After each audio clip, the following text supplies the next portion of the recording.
The undefeated Empire encounters Earth's Supreme General Tharn Korvex, stood on the bridge of his flagship Eternal Dominion, gazing out at the stars through reinforced crystal windows. His forearms crossed behind his back in the traditional pose of Corvani military authority. For 300 years, he had led the perfect legion across the galaxy, and in all that time, not a single battle had been lost. Not one. The Corvani Empire stretched across 1,200 star systems, each one conquered. Through the mathematical precision of perfect warfare, every battle plan was calculated down to the smallest detail. Every enemy response was predicted and countered before it could be executed. The Corvani had turned war into a science, and they were the undisputed masters of that science. General, came the voice of his aide, Lieutenant Vex Corvain, approaching with the usual mixture of respect and nervous energy that junior officers displayed in Tharn's presence. The scouting fleet has returned from the Outer Rim. They've discovered a new system.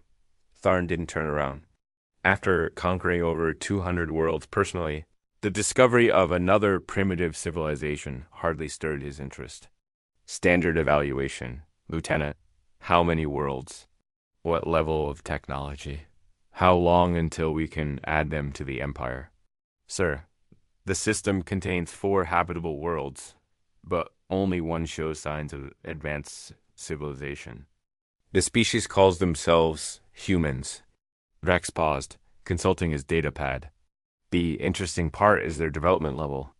They've achieved limited space travel and have established colonies on their moon and nearby planets.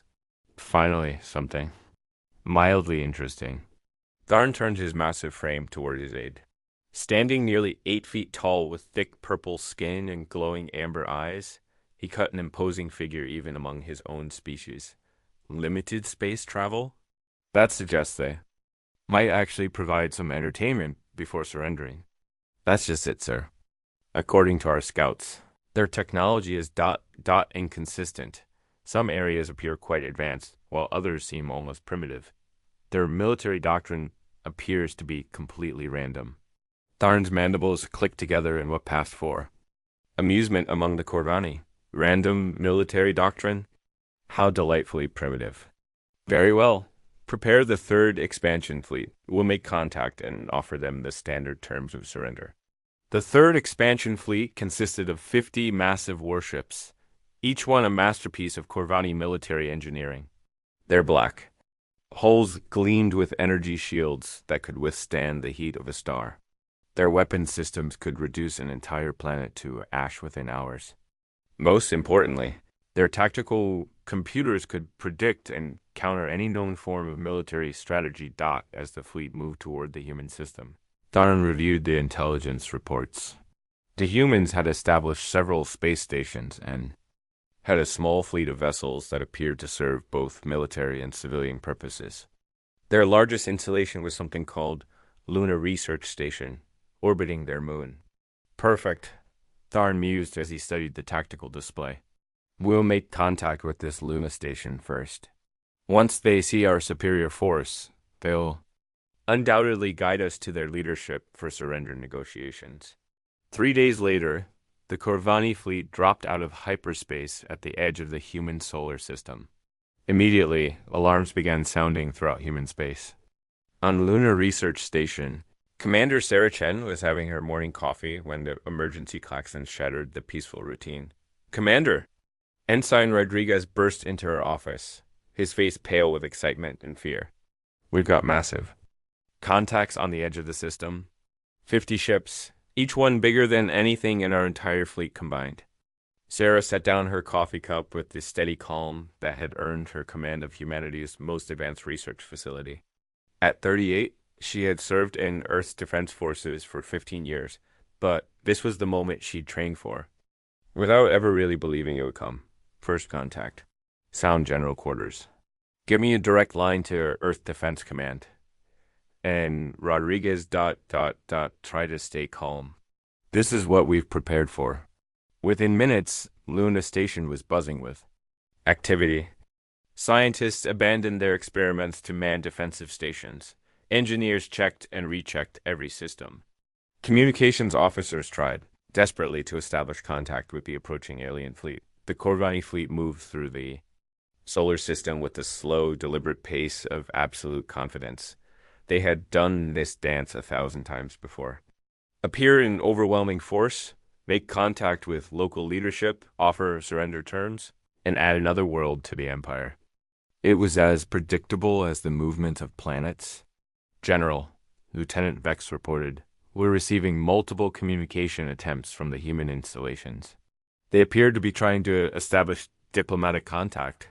Tarn's tactical computer had already analyzed every human ship and station in the system. According to all known military science, the humans posed no threat whatsoever. Their weapons were primitive, their ships were small, and their defensive positions were scattered and poorly coordinated. Open a channel to their largest installation, Tarn commanded. Let's get this over with quickly. The main screen flickered to life, showing the interior of Lunar Research Station's command center. A human female in a blue uniform appeared, her expression calm but alert. Behind her, Tarn could see other humans working frantically at various stations. I am Commander Narration of Lunar Research Station, the human said. On behalf of humanity, I welcome you to our solar system. We hope this can be the beginning of peaceful relations between our species. Tarn studied the human commander with interest. Most species showed immediate signs of fear when faced with Corvani military might. This human appeared curious more than afraid. I am Supreme General Tharn Corvex of the Corvani Empire, he replied, his voice carrying the weight of absolute authority. Your species has been evaluated and found suitable for integration into our empire. You have one standard date to surrender unconditionally. Any resistance will result in the complete destruction of your civilization. Sarah's expression didn't change, though Tharn noticed increased activity among the humans behind her. Genre, we appreciate your offer, but humanity must respectfully decline. We're willing to discuss trade agreements, cultural exchanges, or mutual defense pacts, but we won't surrender our independence. For a moment, Tharn was too surprised to respond. In 300 years of conquest, no species had ever simply declined to surrender. They had begged, threatened, bargained, or attacked, but none had ever politely refused as if you were offering them an unwanted dinner invitation. Perhaps you don't understand, Tharn said slowly. This is not a negotiation. Look at your tactical displays. Count our ships. Calculate the futility of resistance. Surrender is your only logical choice.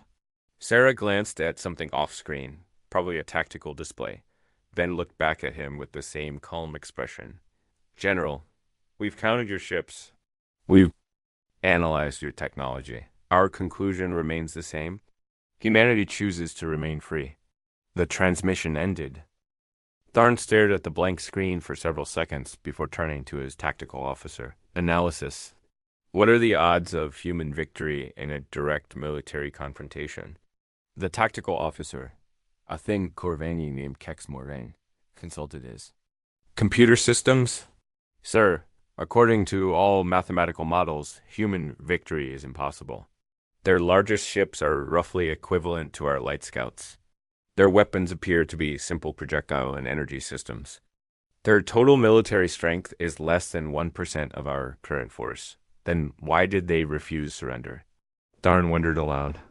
Are they simply too primitive to understand the situation? Sir, Lieutenant Vex interjected, our psychological profiles suggest that humans might be irrational in their decision-making processes. Tharn's mandibles clicked thoughtfully. He had encountered irrational species before, but they had always collapsed quickly when faced with overwhelming force. Perhaps these humans needed a demonstration. Deploy the forward squadrons, he ordered. Target their moon base with a limited bombardment. Nothing fatal, just enough to show them our seriousness. 6 Corvani warships broke away from the main fleet and approached Luna Station. Their massive forms cast shadows across the lunar surface as they took up attack positions. Each ship was 10 times the size of the largest human vessel in the area. On Luna Station, alarms were screaming continuously. Commander Sarah Chen stood in the command center, watching the approaching alien ships on her tactical display. Around.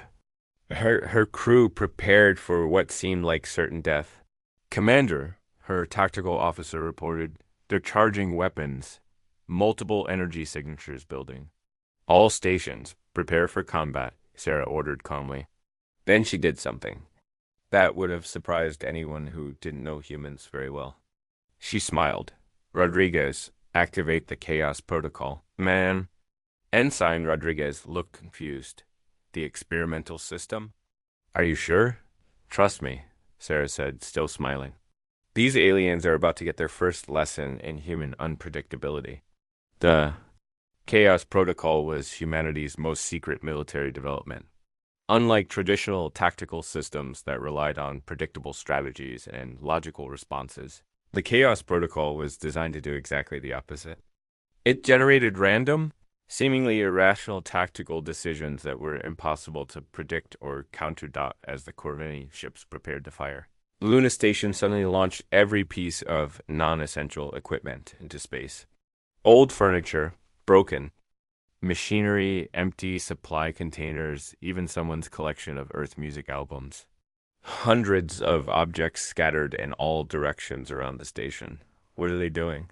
Tharn demanded as he watched the bizarre display on his tactical screen. Before anyone could answer, the human station began moving. Not with the slow, predictable movements of a typical space station, but with sudden, erratic jerks and spins that seemed to follow no pattern whatsoever. The Corvani ships fired their weapons, but their targeting computers couldn't track something that moved so unpredictably. Energy beams that should have easily destroyed the human station instead struck empty space or random pieces of debris. Then Luna Station fired back. Its weapons were indeed primitive compared to Corvani technology, but they weren't firing at the alien ships. Instead, they targeted specific pieces of debris, sending them spinning toward the Corvani vessels in trajectories that seemed completely random. Evasive maneuvers, ordered the Corvani squadron leader, but his ships had been positioned for a standard bombardment pattern. They weren't prepared for incoming projectiles from dozens of different angles. One piece of debris, an old Earth refrigerator, according to the scans, struck the shield generator of a Corvani ship. The impact shouldn't have caused any damage, but the refrigerator had been filled with a mixture of chemicals from the station's laboratory. When it struck the shield, it created a chemical reaction that disrupted the energy field. Another ship found its sensors jammed by what appeared to be old human music broadcasting on multiple frequencies simultaneously. The third ship's navigation system became confused when dozens of small mirrors, launched from the station, began reflecting its own scanner beams back at it. Within minutes, the entire Corvani formation was in disarray. Ships collided with each other as they tried to avoid random debris. Targeting systems failed as they tried to process too many unpredictable variables. Communications became garbled as human music broadcasts interfered with their frequencies. Withdraw. The squadron leader finally ordered, and the 6 ships limped back toward the main fleet, damaged not by superior firepower but the most chaotic, illogical defense they had ever encountered. On the bridge of the Eternal Dominion, Supreme General, Tharn stared at the tactical display in complete bewilderment. According to every law of military science, what had just happened was impossible. Analysis, he demanded. His tactical officer looked equally confused. Sir, I'm not sure how to analyze this. The humans appeared to be deliberately creating chaos rather than following any recognizable tactical doctrine. But chaos is the opposite of effective military strategy, Tharn protested. Random actions cannot defeat coordinated planning. Perhaps, Lieutenant Vex suggested quietly, that's exactly why it worked. Tharn turned his 4 eyes toward his aide. Explain. Sir, our tactical computers predict enemy actions based on logical military doctrine. But if the enemy acts ILLGILL dot dot. Rex trailed off, the implications sinking in. Then our predictions become useless, Tharn finished. For the first time in 300 years, the Supreme General of the Perfect Legion felt something he had never experienced before. Uncertainty. He stared at the blue-green planet called Earth, spinning peacefully in the distance. Somewhere on that world lived a species that had just done something no military force in the galaxy had ever accomplished. They had surprised him. "Sir," his communications officer reported, "we're receiving another transmission from the human commander." Commander Sarah Chen appeared on the screen again, still wearing that slight smile. Behind her, Tharn could see humans celebrating and congratulating each other. "General," she said pleasantly, "I hope that demonstration helped clarify our position. We're still willing to discuss peaceful relations, but, as I mentioned before, humanity chooses to remain free." Tharn looked at this small human female who had just accomplished the impossible. "How?" he asked simply. Sarah's smile widened. "Genre? You've spent centuries perfecting the science of warfare. But humans ... we've always preferred the art of war. And art, by definition, doesn't follow rules." The transmission ended, leaving Tharn alone with his thoughts and a tactical situation unlike anything Corvani history. Asterisk when perfection meets. Human chaos, the emergency session of the Corvani High Command had been going on for 6 hours, and Supreme General Tharn could feel the tension building in the vast chamber. Holographic displays showed tactical analyses, fleet positions, and damage reports, but none of them adequately explained what had happened at Luna Station. Fleet Admiral Gex Corvain, Tharn's superior and the highest military authority in the Empire, stood at the center of the chamber with all 4 of his arms crossed in a gesture of extreme displeasure. "General Tharn," his voice echoed through the chamber, "in 3,000 years of Corvani expansion, no species has ever repelled one of our attacks using ... What did you call it? Furniture and music?" "Sir, the humans' tactics defy all known military science," Tharn replied, maintaining his composure despite the humiliation. "Our tactical computers couldn't predict their actions because their actions were deliberately unpredictable." "Are you suggesting," Admiral Gex said slowly, "that randomness is somehow superior to our perfected military strategies?" The question hung in the air like a challenge. Around the chamber, other high-ranking Corvani officers watched and waited. Some showed expressions of curiosity, others of skepticism, but all recognized that this moment would define how their empire responded to its first tactical defeat in centuries. "Sir," Tharn said carefully, "I'm suggesting that we may have encountered something entirely new. The humans don't fight like any species we've previously encountered. They seem to thrive on chaos rather than order." Meanwhile, millions of miles away in our solar system, Admiral Marcus Rivera was dealing with his own crisis of confidence. Earth Defense Command's underground headquarters buzzed with activity as humanity prepared for what everyone knew would be a much larger alien. Response. Marcus stood before a holographic display showing the positions of the alien fleet, which had withdrawn to the outer system but showed no signs of leaving entirely. At 52, he had served in Earth's military for 30 years, but like everyone else, he was making up first contact protocols as he went along. "Sir," his aide Captain Lisa Park approached with a data pad. "Intelligence estimates the alien fleet could destroy every human installation in the system within hours if they chose to attack simultaneously." Marcus nodded grimly. "What's our status, Captain?" "Earth defense grid is at maximum readiness. We've got 47 ships of various classes, 13 orbital defense platforms, and ... double quotes Lisa paused, the secret projects." The secret projects. For the past 20 years, human military development had followed several highly classified research tracks, most of them based on theoretical concepts that conventional military wisdom considered too unpredictable to be useful. After Luna Stations, success.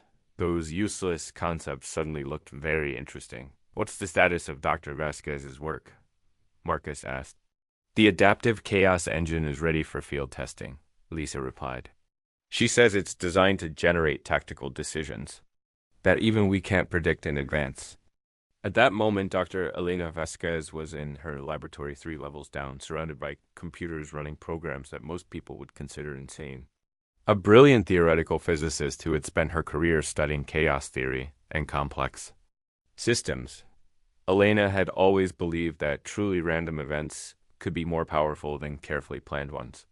Admiral, she said as Marcus entered her lab, I think I understand why the aliens are so confused by us. Elena gestured to a wall covered with equations and diagrams that looked like abstract art. Their entire military philosophy is based on perfect prediction and control. But human warfare has always included elements of improvisation, creativity, and yes, controlled chaos, Marcus asked. Isn't that a contradiction? Not at all, Elena smiled. Chaos doesn't mean complete randomness. It means that small changes can have huge, unpredictable effects. The aliens can calculate how we should respond to their actions, but they can't calculate how we will respond when we deliberately choose to do something unexpected. While Elena explained her theories, Captain Jake Morrison was preparing for what might become the strangest military mission in human history. Jake commanded the experimental ship Wildcard, which had been designed as a testbed for unconventional tactics. Crew briefing in 10 minutes, he announced over the ship's intercom. We're about to either make history or become it. The Wildcard was unlike any other ship in human space. Its hull could reconfigure itself mid-flight. Its weapon systems could adapt their firing patterns in real time, and its propulsion system could change direction in ways that seemed to violate physics. Most importantly, I was programmed to make decisions that even its creators couldn't predict. Back on the Corvani flagship, Tharn was receiving reports that made him increasingly uncomfortable. Sir, Lieutenant Vex reported, our long range sensors are detecting increased human activity throughout their system. Ships are moving in patterns that ... Well, they don't make sense. Show me, Tharn ordered. The tactical display lit up with dozens of moving dots representing human vessels. But instead of forming defensive lines or attack formations, they seemed to be moving almost randomly through space. Some ships were heading directly toward the Corvani fleet. Others were moving away, and still others were following curved paths that served no apparent tactical purpose. Perhaps they're evacuating, suggested the tactical officer, hopefully. No, Tharn said, studying the patterns more carefully. This is deliberate. They're doing something, but I can't determine what. What the humans were doing, in fact, was implementing the most chaotic military strategy ever conceived. Every ship in Earth's defense fleet had been given different, seemingly contradictory orders. Some were told to attack aggressively, others to retreat immediately, and still others to do whatever they thought best. The result was a formation that looked completely disorganized, but was actually designed to be completely unpredictable. Sir, the Corvani communications officer announced, we're receiving a transmission from the human fleet. Admiral Marcus Rivera's face appeared on the main screen. Unlike Commander Chen's diplomatic approach, Marcus looked like a man preparing for war. General Tharn, he said, I'm Admiral Rivera, commanding Earth's defense forces. I'm going to be direct with you.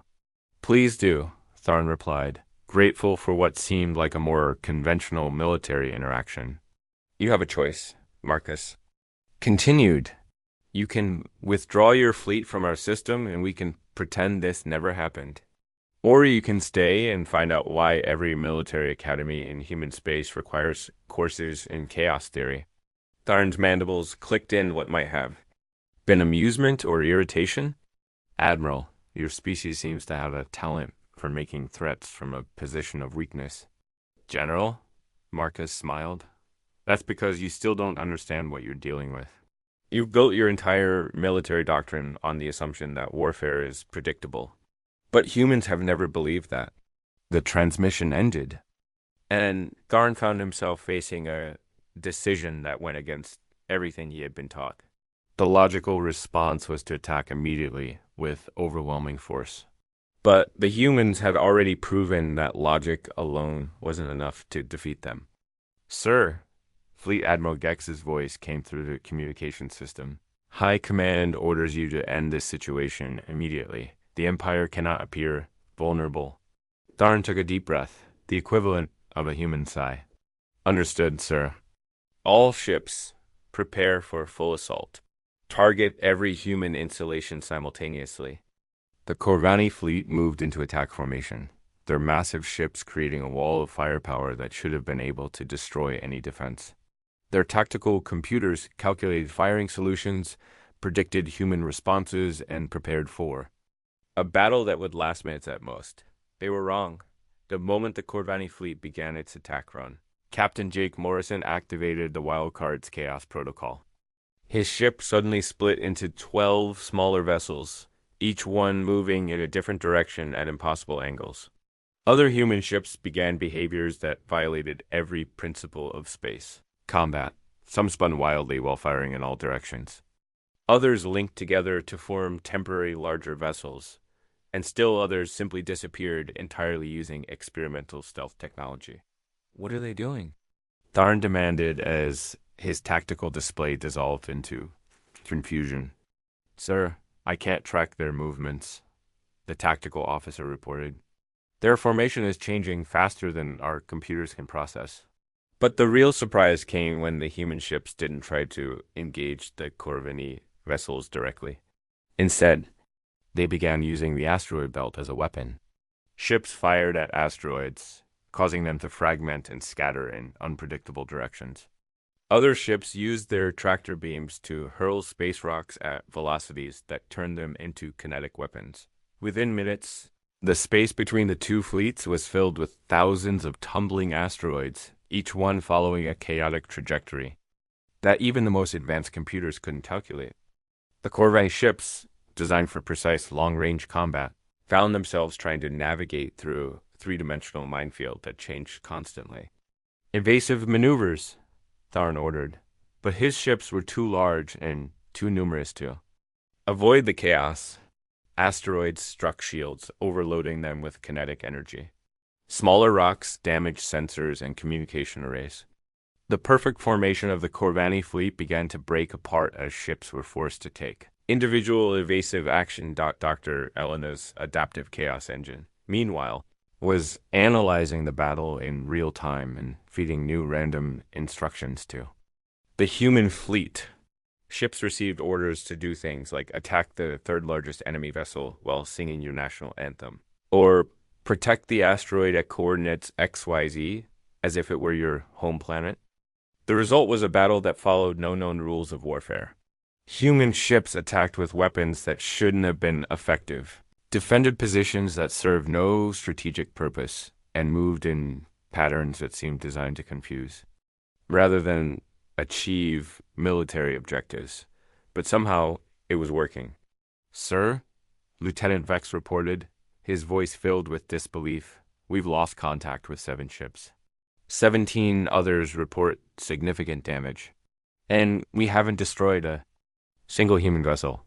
Tharn stared at the tactical display, which showed a swirling chaos of ships, asteroids, and energy beams that his computers couldn't process into a coherent picture.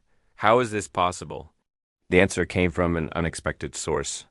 One of the human ships, severely damaged and apparently out of control, crashed directly into a Corvani vessel. The impact should have been fatal to both ships, but instead of exploding, the human ship somehow passed through the alien vessel's shields and came to rest inside its hangar bay. Sir, the Corvani ship's captain reported, the human vessel has somehow penetrated our shields. They're requesting permission to come aboard for dinner. Tharn repeated. They say they want to discuss the battle over a meal, sir. They claim it's a human tradition. Tharn closed his 4 eyes and tried to process this information. In the middle of a space battle, the humans wanted to stop for dinner. It was so completely unexpected that he couldn't even begin to formulate a response. General, Admiral Marcus. Rivera's voice came through the communication system. I think we've made our point. What do you say we call a temporary ceasefire and talk this through? Looking around his bridge at the confused faces of his crew, Tharn realized that he was facing something no Korani military leader had ever encountered. An enemy that couldn't be defeated because they refused to fight by any rules that made sense.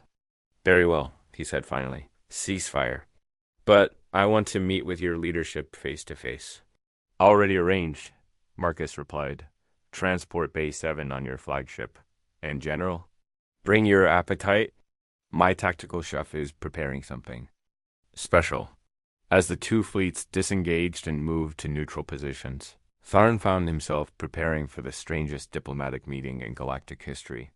He was about to sit down to dinner with beings who had just taught the perfect legion that perfection might not be as perfect as they thought. The meal took place in a hastily cleared cargo bay aboard the Eternal Dominion, with both species representatives sitting around a table that had been designed for entirely different purposes. The humans had somehow managed to prepare what they called fusion cuisine, that combined Earth ingredients with synthesized versions of Corvani foods. The secret, Dr. Elena explained as she served something that looked like purple pasta, is that good cooking, like good tactics, requires a willingness to experiment. Supreme General Tharn, still trying to understand what had happened during the battle, found himself genuinely curious about these strange beings. Your tactics today? They violated every principle of effective warfare. Exactly, Admiral Marcus grinned. We learned long ago that the best way to defeat a superior enemy is to refuse to fight them on their terms. Captain Jake Morrison, still covered in asteroid dust from his ship's wild maneuvers, added, General, you've spent thousands of years perfecting warfare based on prediction and control. But humans have always believed that the most important battles are won by people who are willing to try something that's never been tried before. Tharn tasted the strange food and found it surprisingly pleasant. But how you coordinate forces? When your own actions are unpredictable? That's the beautiful part, Dr. Elena said. We don't coordinate in the traditional sense. Instead, we create conditions where positive chaos can emerge. Each ship captain is trained to make independent decisions that contribute to unpredictable but effective overall patterns. It's like jazz music, Commander Sarah Chen added via communication link from Luna Station. Every musician knows the basic structure, but the magic comes from improvisation. Tharn was quiet for a long moment, processing concepts that challenged everything he had believed about military science. Finally, he looked up at the humans around the table. Your species. You actually enjoy uncertainty, don't you? General, Marcus said seriously. Uncertainty is what makes life interesting. Perfect predictability isn't strength, it's stagnation. The conversation continued for hours, ranging from military philosophy to art, music, and the fundamental differences between Corvani and human approaches to problem solving. Gradually, Tharn began to understand that the humans hadn't defeated his fleet through superior technology or numbers. They had won by approaching warfare as a creative art. Rather than a rigid science dot as the meal concluded, Tharn made a decision that would echo through Corvani history. Admiral Rivera, he said formally, the Corvani Empire withdraws its claim on your system. Furthermore, I would like to propose a different kind of relationship between our species. What did you have in mind? Marcus asked. An alliance, Tharn replied. For 3,000 years, the Corvani have conquered through perfect strategy. But perfection, as you have shown us, has its limitations. Perhaps it's time we learn to embrace a little chaos. Dr. Elena smiled. General, I think that's the beginning of a beautiful friendship. 6 months later, the first joint Corvani-human Tactical Academy opened on a neutral space station at the edge of both species' territories.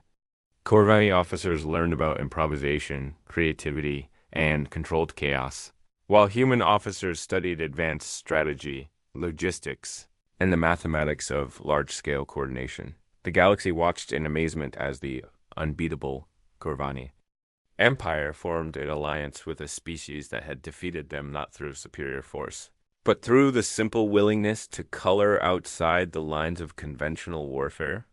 Supreme General Tharn, now serving as the first director of interspecies. Military cooperation often reflected on the lessons learned during those few chaotic days in human space. The Perfect Legion was still unbeatable, but now they were unbeatable because they had learned to be perfectly unpredictable. And somewhere in the vast expanse of space, other civilizations who had heard whispers of the humans' victory began to reconsider their own assumptions about what it meant to be truly powerful. After all, if a species could defeat the galaxy's greatest military force using furniture and music, what other impossible things might be possible? The humans, for their part, were already working on the answer to that question. Because, as any human military strategist could tell you, the best way to follow up an impossible victory is with an even more impossible one. The galaxy was about to become a much more interesting place.